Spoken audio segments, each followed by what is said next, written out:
Estate, Beachland Subdivision. 40 meters away from main highway. So, muna na siya. Oh, naingan, Dilamag, North Sea Breeze Estate. Oh, bigan, nindot kayos tanan. Picture isa. Picture.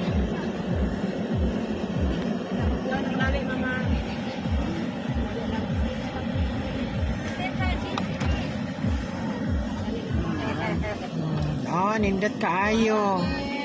Ano siya atong Beachland. Yeah, around with the coconut. Dagan kay lubi.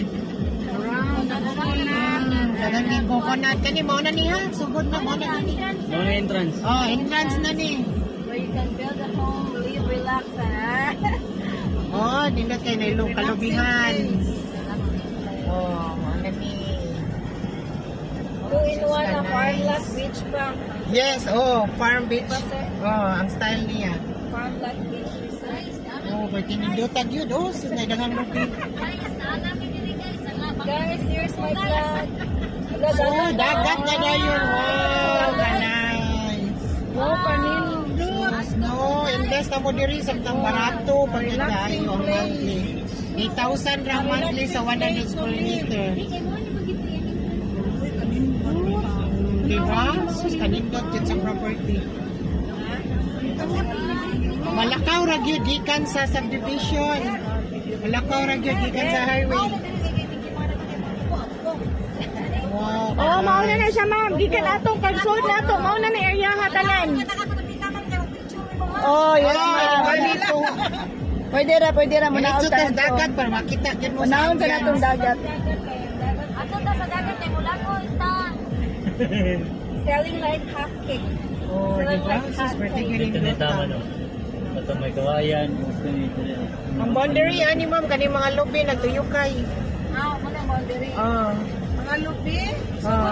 Lubi dito, lubi diri. Boundary is mga coconut Ano mo ngayon yung mga gamit mo rin? surrounded by coconut trees. Oh, nindot kay tanan. This area, wow, it's very wow.